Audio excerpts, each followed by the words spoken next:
Guys are ready? Say I'm ready. Good job. Uh, so thank you for those of you that are here today, and then those of you that are joining online.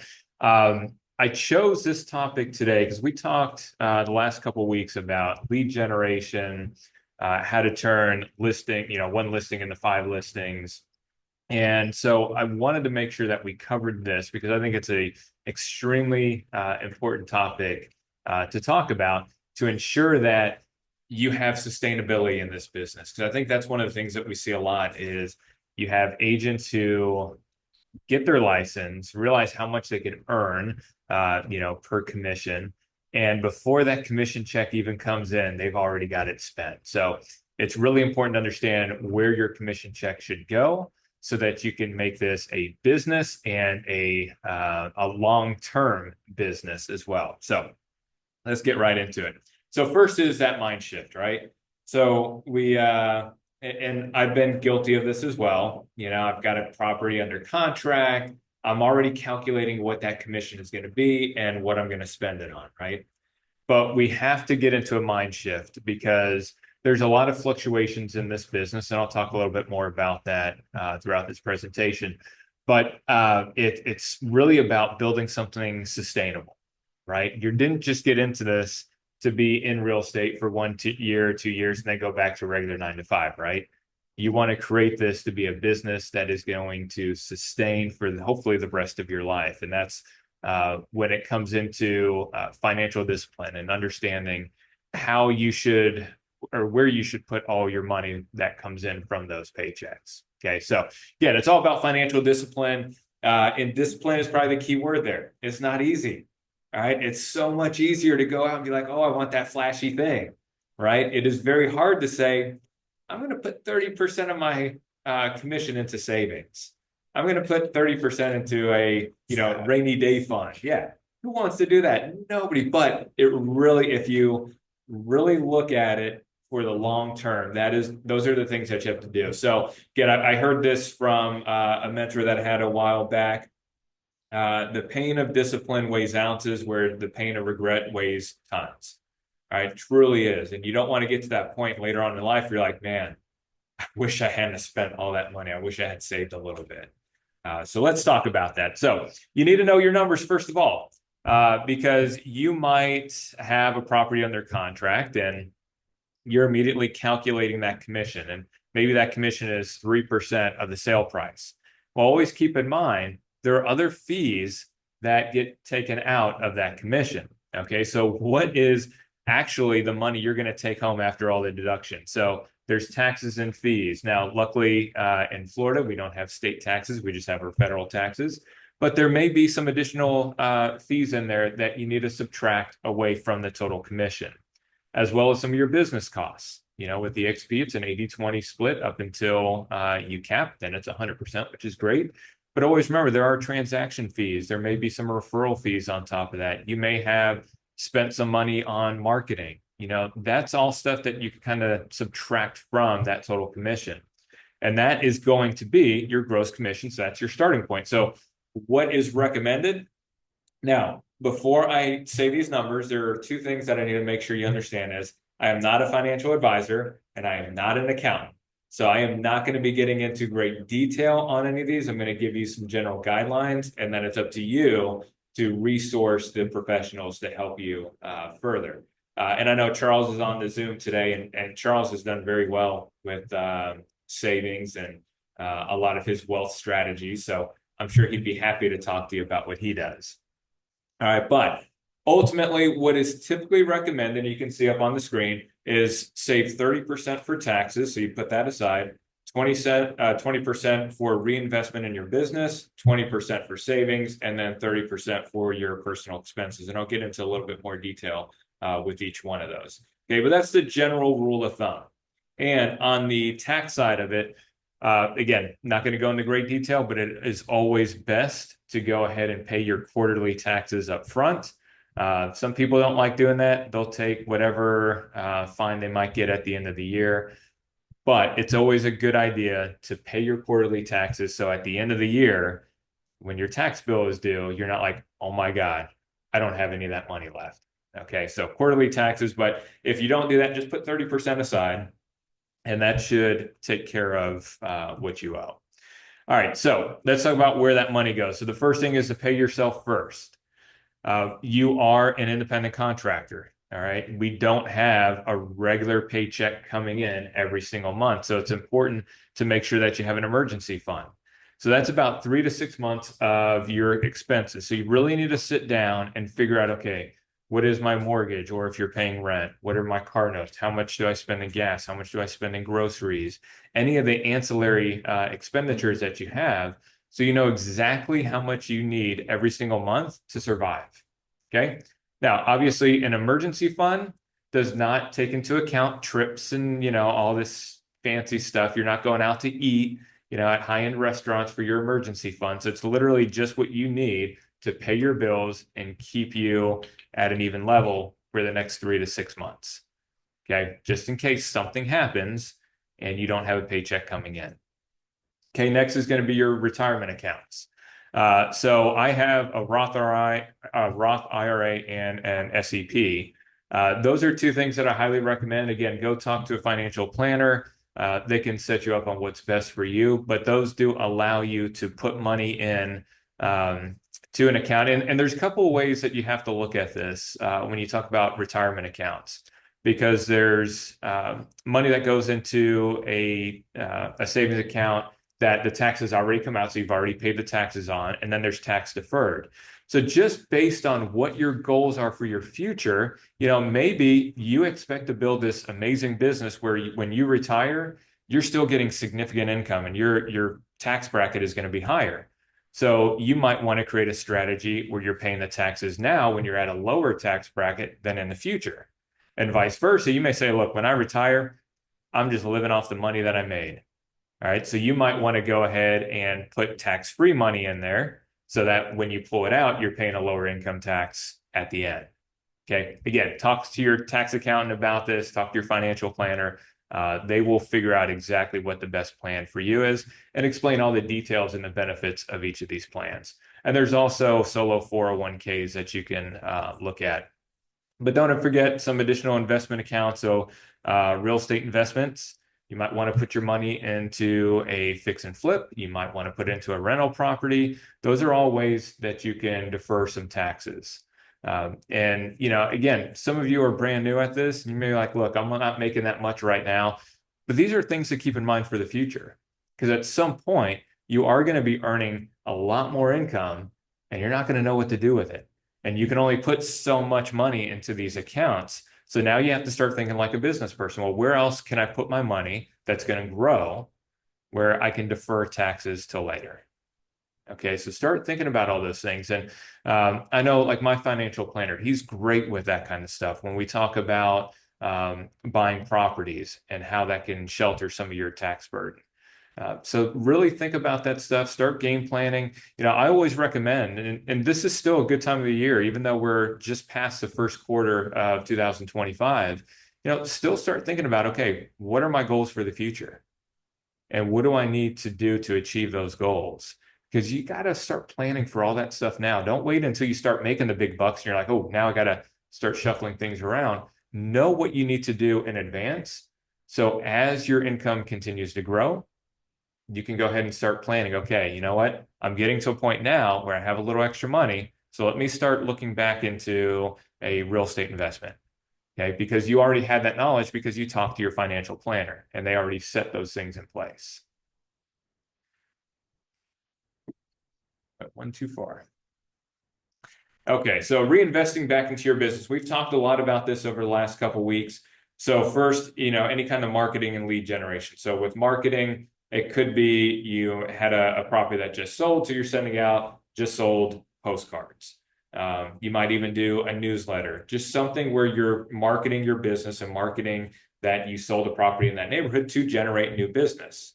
All right. There's also other paid lead generation strategies. So as new agents, right now things might be tight. You're like, you know what? I'm door knocking. I'm doing open houses. I'm doing all the free stuff right now. And that's great. You want to continue to do that. But now can you take it to the next level? Can you start paying for some leads? And sure, there's plenty of different options out there. And feel free to talk to Mark and myself about different paid lead generation sources. I went over a couple of those last week, but there's a lot more. All right. But you do have to be careful about that because it's real quick to spend a ton of money and get absolutely nothing back. So again, you got to figure out what's my goal for spending this money? What's my goal for marketing? And then decide from there how you're going to spend that. That way you spend it wisely and you get a return on your investment. Of course, education and skill development. Nobody knows it all. And the minute you think you know it all, you're in trouble. Okay, so spend time and spend money on your education. That's one of the things that is tough when you're self-employed, is it's so easy to, right? You don't have to come into an office too with what we do. You can stay home and then you get distracted by washing the clothes and, taking the dog out to walk, all the things that don't do anything to propel your business forward. Well, it's the same thing with education. We're not required to go and get additional education. Yeah, we've got our CECs, but those are very minimal. So invest in yourself, invest in your business, and what that looks like can be completely up to you.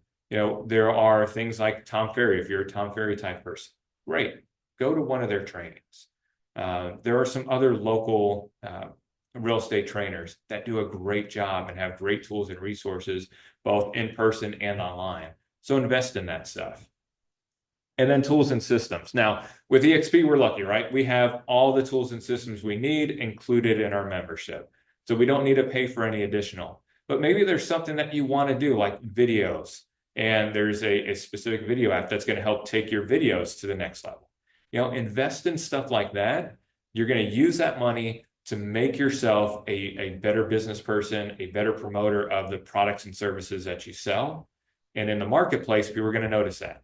And then you're going to be the go-to person when somebody is looking to buy or sell. Okay. But that only happens when you start investing in yourself. And you'll realize that when you do that, you learn a little bit each and every time. And if you can get 1% better every single year, you'll be amazed at how well your business is running in the next 5 to 10 years. And then handling taxes like a pro. Okay, so I'm going to give you some basic concepts.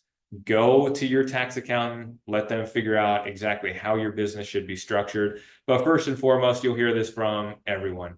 Operate your business as a business and open a separate business account. Okay, so in real estate, our accounts do have to be under our name. So it's Matthew Hickey LLC. If you want to have your commission checks go to your LLC, that's how you have to set it up. Okay. So you start with here in Florida, you go to Sunbiz, you start a business, find your name in there. Hopefully your name is available. If not, you can figure out something that may still work for real estate.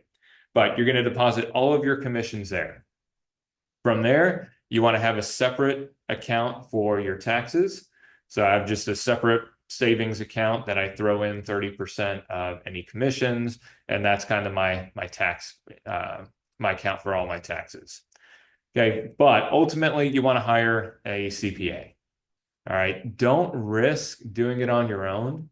I can tell you, before I hired a CPA and I had them review the taxes that I did myself, which I thought it was pretty clever and smart.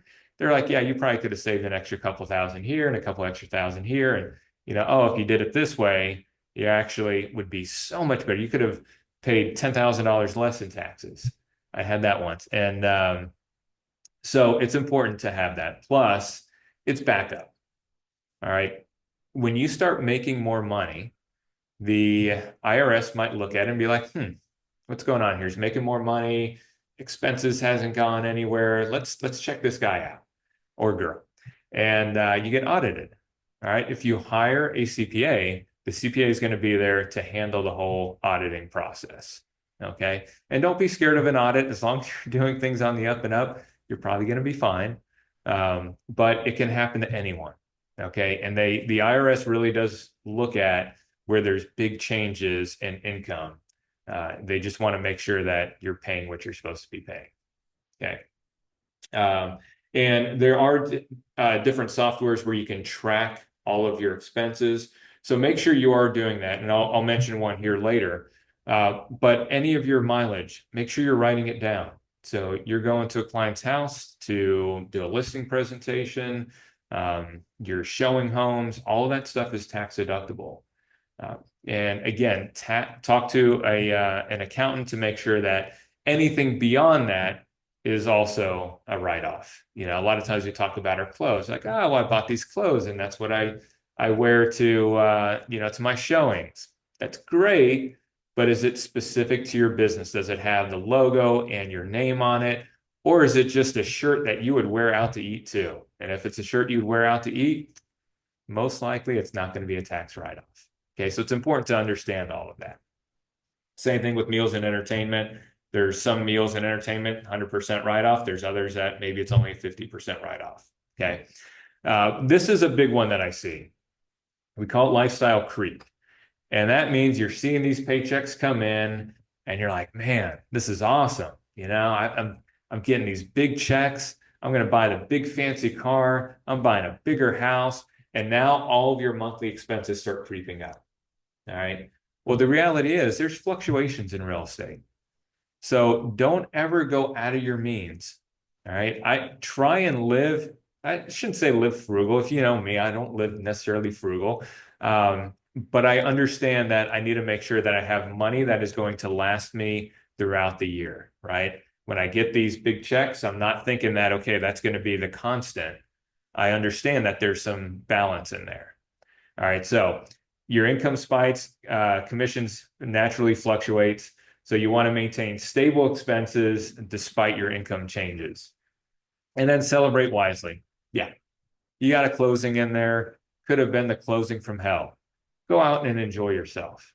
All right. But again, just stay within your means. Don't start increasing your expenditures on a regular basis and things that are going to last a long time, like a mortgage on a property. You know, that's something that if you hit a rough patch, you know, you're going to be struggling. So make sure that you're staying consistent with your expenditures and don't just upgrade your lifestyle because you got a big paycheck. Okay. If you're consistently getting those across the board, you got a lot of money in savings, then you can start looking at, okay, now it's time we go to the next level with our lifestyle. That's fine. But just because you got a big paycheck and it's not sitting in the bank doesn't mean you can go out and start spending like crazy. All right, so let's talk about building long-term wealth. So obviously we talked about real estate investing. So you can do rentals, you can do any flips, the partnerships. I've partnered with investors where they really were the ones investing the money in it. But you know, as you're making money, you might want to do that as well. So again, there's passive income from that, but there's also ways to shield yourself from taxes. Yeah, your retirement accounts, we talked about that. And then I think this is a big one, diversifying your income. All right, so yes, you can get your check from a closing, but is that the only source of income that you want to have? No, we talked about these ups and downs of the real estate cycle, right? Sometimes you get big checks, sometimes you get small ones, sometimes you get no check. So how can you diversify your income? And there's a lot of ways as a real estate agent that you can do this. You know, one is doing affiliate income.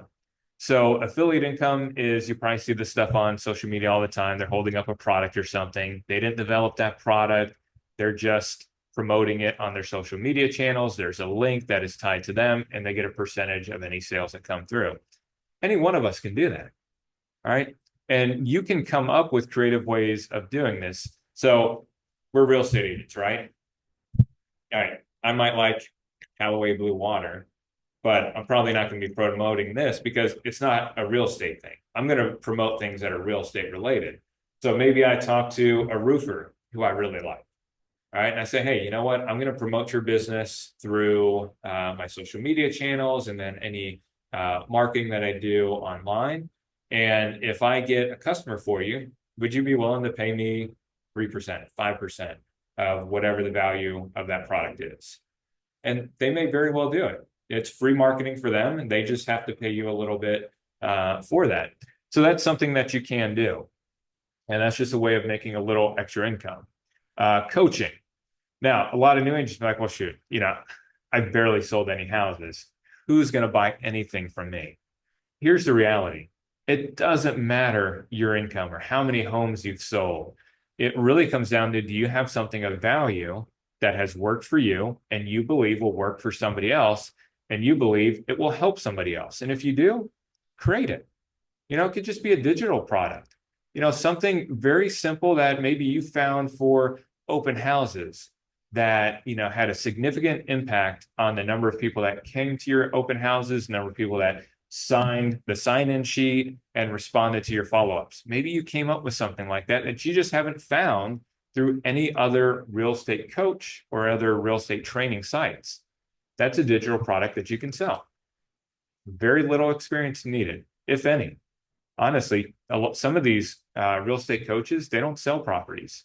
They're just great coaches. They understand the business, they understand the models that are out there, and they put together a coaching program that truly does provide significant value to real estate agents who are actually in the field. So don't feel like just because you don't have that much experience, you can't provide a service like this. You absolutely can. All right. Revenue share. So obviously with EXP and some other brokerages, they do offer revenue share. And that's something that I highly recommend you look into. If you have a deal with another agent and that agent was great to work with, why not have the conversation with them? Let them know about what we have in EXP, the benefits of it, and where it can take their business. They may or may not want to come on board, but absolutely no reason you can't have that conversation. And if they decide to join, then anything that they sell, you get a percentage of the company's revenue. So you're not getting a percentage of their revenue, you're getting a percentage of the company's revenue. And I think that's awesome. With a lot of these programs too, especially like EXP, if you build that is a business that when you retire, as long as your license stays active with EXP, you continue to earn that revenue share. All right. So you see a lot of these like old school agents who are retiring, and they're like, yeah, but I'm still going to sell 1 or 2 houses a year because I need the income. Or do you want to be that agent where you can say, you know what, I've built up a significant business. I'm going to retire and I'm living on the beach and I'm not selling another property. That's something that you can do with these models. On top of that, and this is one thing that I always like to share, if you have a family, you can always will that business too. So as long as somebody in your family is licensed with EXP, that business that you built, you can actually put in your will and will it to them. So we're talking about, lifelong or generational wealth that you can build for your family. So I think that's awesome, and I highly recommend you do that. If you need help in learning how to promote the revenue share portion of it or how to attract people, there is in your Okta account. If you go to Growth Resources, they have tons of resources on how to talk to people. They even have a link in there for if you need a 3-way call. So maybe you're talking to somebody and you're still kind of new at this and you're like, hey, let's get you on the phone with somebody who knows more about this. All right. Click on that link, you get a connection, and you can actually do a 3-way phone call with somebody over at EXP. So a lot of other opportunities and options for you to diversify your income, not just focusing on your commission check by itself. Okay. And ultimately, no matter what you do in anything, whether it's savings or it's your real estate business, anything in life, consistency is key, right? If you're consistent with it, you're going to see the fruits of your labor. If you're not consistent with it, it's kind of like I go back to, if you treat this like a business, it'll pay you like one. You treat it like a hobby, it's going to pay you like a hobby, right? If you're not consistent with any of these tools that you decide to use, you're going to have few results, right? Or you're going to have results that you really don't want, So always pay attention to what you're doing. Make sure you're setting it up and you're doing it consistently. And the nice thing is a lot of this stuff you can automate. All right, so this is just kind of an overview of what I shared earlier. So 30% to taxes, 30% to your living expenses, 20% each to business reinvestment and your savings. All right, so that's just kind of what it looks like. We always like to have little graphs, right? It's kind of like the healthy food eating, right? And you have your plate with all the carbs, proteins, fats, and vegetables. Same thing here is you want to make sure you have a general idea of what it looks like to split up your commission. All right. And that's it there. So nice and even, nothing crazy. So let's talk about automating it. So with financial tracking, there are things obviously with QuickBooks that you can utilize. QuickBooks, you have it on your phone. Phone is in my briefcase, but on your phone, so you can track everything. Some of them actually know when you're getting in your car. It's amazing what technology does. And it's tracking your driving. All right. And then at the end, you just have to tell it what you did. So it'll put it into the appropriate bucket. So there's QuickBooks, there's Wave. There's also Hurdler is one for tracking your financial. And I actually put it in the wrong spot. It's over in budgeting apps, which kind of works as well. But Hurdler is a app that is included through our MLS subscription through Stellar. So it's free of use. There is an app, again, that you can download, but that is a way to track all of your expenses as well. Okay. Automate your transfers. This is a big one. All right. There's a couple things through EXP that I think is great. They can automatically transfer some of your commission into the stock options. You can set up your commission checks to automatically put into your savings accounts, into your IRAs. So there's a lot of options there for you to just set it and forget it. All right. That way, when you actually look at your bank account, the money that's in there, you've already dispersed your savings. And then the rest in there is going to go back to your marketing and then some of your fund money as well. All right. But if you can automate it, it makes life so much easier and it makes temptations a lot less. All right. It is very easy to get tempted by the little shiny object when you know that paycheck is coming. So if you can automate all of this stuff, put it into the buckets that it needs to go into, and just let it sit there, forget about it, let that money grow. Okay. So it's extremely important that you do that. And this is really kind of a short training, right? Ultimately, I want to give you guys an idea of where the commission check should go. Make sure that you reach out to a financial advisor and reach out to an accountant to make sure that you have everything that you need to be successful and have a business that is going to last. Okay. Because again, if you treat it like a business, it will pay you like one. There are some with preferred settlement. They are actually having a financial advisor speak at the end of this month. So we'll share the details on that. If you have any questions on who to use locally, we have some people that we can recommend for you. But we suggest that you interview several financial advisors, several accountants. All right. Let them know what your situation is. Ask them what their suggestions are. All right. And from there, you're going to determine whether or not that's somebody that you want to work with or not. Because it's when you work with a financial advisor, when you work with an accountant, these are long-term relationships.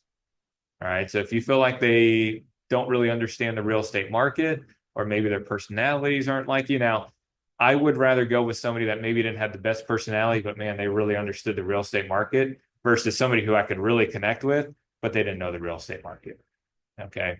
So those are some things that you have to weigh, but it's vitally important that you don't just look at your paycheck as money that you can spend on whatever you want. You really need to make sure that you're budgeting properly so that you can grow this business for decades to come and you can build a business that you can pass on to your family. All right.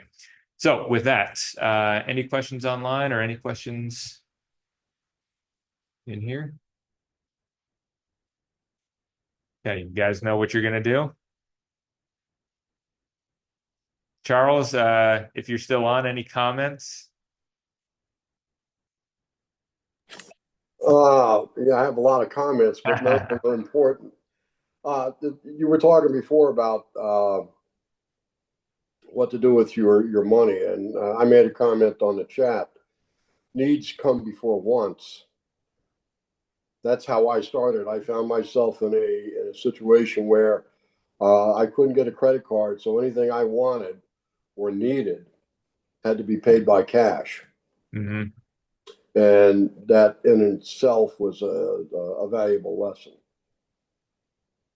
Not everybody has to go through that because credit cards are pretty available these days. But yeah, That was my predicament back when.